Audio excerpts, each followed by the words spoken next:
The Honorable Phil Goldfeder. I'm having a hard time doing this with a straight face. Sorry. It is, my friends. Mr. Goldfeder was formerly an employee of mine, my star pupil, who decided that he wanted to go to a larger world, and so he's no longer on this side. He is now on this side. So it's a very interesting thing that we have. Let's hear how well he does. This side feels different for sure. Well, let me first start by saying thank you. Thank you for allowing me the opportunity to break into the big world of politics more than 20 years ago. And for the opportunity which clearly led me here, and so we both did something right. I want to start by saying, before I go to my prepared remarks, that not all fintech is created equal. I think that's the biggest challenge, is that too often times we take one aspect of fintech and we equate it across the board, and we say, well, if this aspect did something wrong, then it's all bad and it's all, and it all needs to go away. I think most importantly is we need to recognize that crypto companies are different than payments companies, we're different than lending companies, small business lending companies, different than consumer lending companies, earned wage access, buy now, pay later, and the gamut. And so I think it's, number one, critically important we have hearings like this so we can continue to find ways to educate about the various, not just verticals within fintech, but more importantly, the different companies within those verticals, some that accept and take on a standard and some that don't. As you know, and I had the unique opportunity to serve in the state legislature, and recognizing that it's not about regulation for regulation's sake or bills for bill's sake. It's about crafting the right regulatory structure together with partners in industry who are looking to create access to financial services and access to services for our constituents. So I'm the CEO of the American Fintech Council. The American Fintech Council is the leading industry association representing responsible fintech companies, creating critical access to safe and affordable financial services. AFC and its members deliver for customers by leading and advocating for the next generation of companies at the intersection of technology and financial services, with many responsibly lending and providing services right here in New York.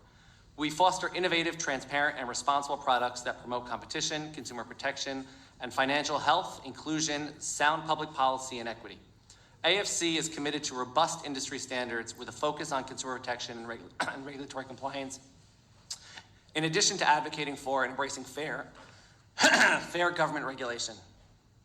AFC members are at the forefront of fostering competition in consumer finance and pioneering ways to better serve underserved consumer segments and geographies. AFC has publicly supported 36% rate caps at state and federal levels, which is a key component of our advocacy and of addressing responsible lending. Our members are also lowering the cost of financial transactions, allowing them to help meet demand for high-quality, affordable products. Thank you.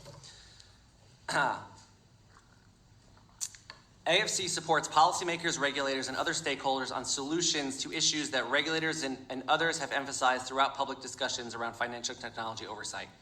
Our members are improving products that help advance consumer financial health and financial capacity. AFC members are interested in providing more innovative products that address consumer demand without compromising on regulatory compliance or consumer protection. And I'm going to say that again because I think it's critical. AFC members are interested in providing more innovative products that address consumer demand without compromising on regulatory compliance and consumer protection. AFC members are focused on products that are responsible, fair, safe, and want to work in partner with federal and state regulators to scale responsible options in the marketplace. The COVID-19 pandemic has magnified the challenges of ensuring the availability of high-quality financial services and products. Banking deserts and underserved census tracts are proliferating, and in thousands of communities across the country, bank branches are closing at record rates. With the 2008 banking crisis ingrained in the minds of New Yorkers particularly, and with recent events, we are seeing again investor panic and unstable markets indicating a potential banking crisis. The recent collapse of Signature, Silicon Valley, and Silvergate Bank could be a canary in the coal mine for New York banks, particularly those that are uninsured by the FDIC, since those banks are more susceptible to liquidity and solvency crisis.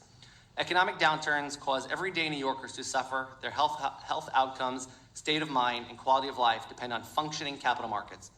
Any plan for New York that does not include accessibility and comprehensive financial services for our most vulnerable communities is inadequate and should not be accepted by policymakers.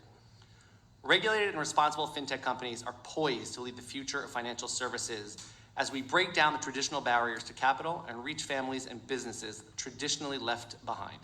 AFC has long advocated for regulatory modernization that promotes innovation, but also holds innovators accountable to being responsible and transparent. We're now at a moment in time where modern and forward-looking regulatory structures can strengthen banks and fintechs that play by the rules and act responsibly.